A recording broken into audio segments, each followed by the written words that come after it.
আসসালামু আলাইকুম শিক্ষার্থীবৃন্দ, আশা করি সবাই ভালো আছো।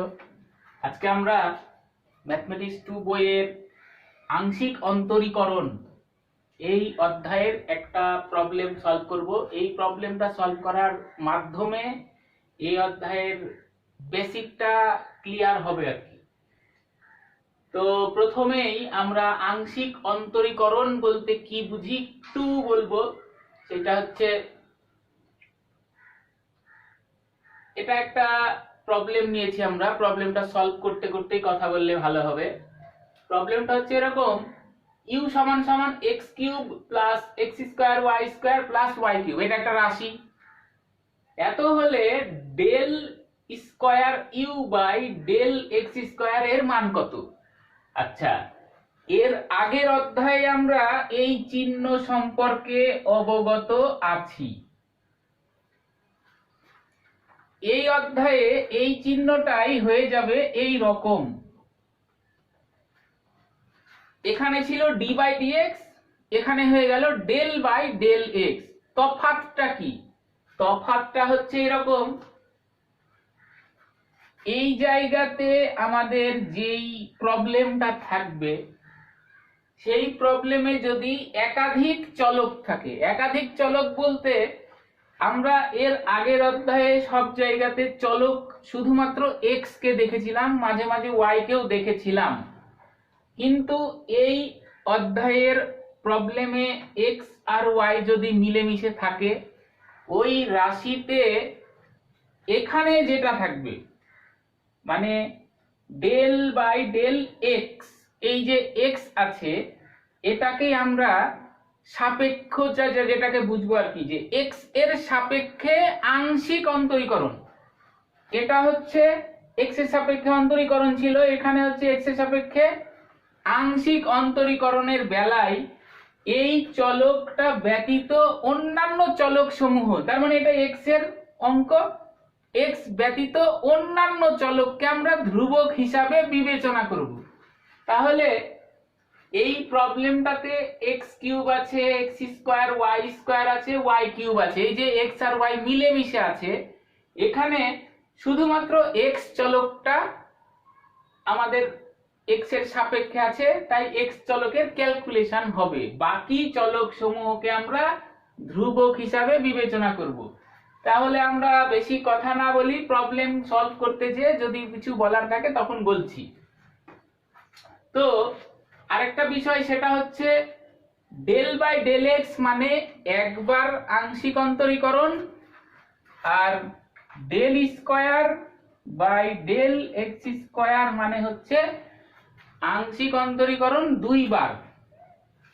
আচ্ছা, দেয়া আছে ইউ সমান সমান এটা, প্রবলেমটা আমরা তুললাম, উভয় পক্ষকে এক্স এর সাপেক্ষে আংশিক অন্তরীকরণ করব। এই যে ডেল বাই ডেল এক্স, এই যে ডেল বাই ডেল এক্স। এখন এই জায়গাতে কোনো কাজ নাই, এই জায়গাতে এখানে ডেল ডেল এক্স আছে, এখানেও আছে, এখানেও আছে। এখন এই জায়গাতে যে সূত্রটা করবে, আমাদের পরিচিত সূত্র x to the power n এর সূত্র। x to the power n এর সূত্র কি ছিল? n x to the power n minus 1 হয়ে গেল 3 x টু দি পাওয়ার 2। এখানে এখন কাহিনী আছে, কাহিনী হচ্ছে x এর সাপেক্ষে, কিন্তু এখানে আছে y স্কয়ার। y স্কয়ারকে আমরা বলেছি ধ্রুবক হিসাবে বিবেচনা করব। তাহলে এইটুকের মধ্যে এটা যদি ধ্রুবক হয়, ধ্রুবকের কোনো কাজ নাই, থেকে গেল, শুধু কাজ হবে এক্স স্কয়ারের। এক্স স্কয়ারের কাজ মানে x to the power n এর সূত্র, x to the power n এর সূত্র মানে এক্স স্কয়ারকে ডিফারেন্সিয়েশন করলে হয় 2x। এইটুকের কাজ শেষ। এবার এখানে বলেছে del by del x y cube, সাপেক্ষ হচ্ছে x, চলক হচ্ছে y, তার মানে এটা টোটালটাই ধ্রুবক। আর আমরা জানি ধ্রুবককে ডিফারেন্সিয়েশন করলে 0 হয়, ওই যে d বাই dx, c মানে 0, তাই এটাও 0। এই লাইনটা হয়ে গেল নর্মাল ক্যালকুলেশন। এবার আমাদের যেহেতু এখানে বলেছে ডেল স্কয়ার, তার মানে বুঝতে হবে একবার আংশিক অন্তরীকরণ করা হয়ে গেলে ওইটাকেই আরো একবার আংশিক অন্তরীকরণ করতে হবে। এই প্রাপ্ত লাইনটাকে আবার ডেল বাই ডেল এক্স, এই যে একটা উভয় পক্ষে পুনরায় আংশিক অন্তরীকরণ করে পাই এক্স এর সাপেক্ষে এই লাইনে, তাই এখানেও ডেল বাই ডেল এক্স, এখানেও ডেল বাই ডেল এক্স। এইটা হয়ে গেল এই রকম del square u by del x square.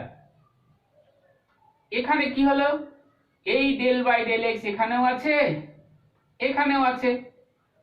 পরের লাইন এটা যা আছে তাই, এটুকুকে কি করা যায়, সাধারণ সূত্র, ফ্রি ধ্রুবক এক্স স্কয়ার কে করলে 2x, এটার কি হবে 2 এবং y স্কয়ার ধ্রুবক, আর x কে ডিফারেন্সিয়েশন করলে হয় 1। এবার আমাদের normal calculation 6x plus 2y square, এই মানটাই বের হয়ে গেল। অঙ্ক এখানে শেষ। আশা করি সবাই বুঝতে পেরেছো। সবাইকে ধন্যবাদ।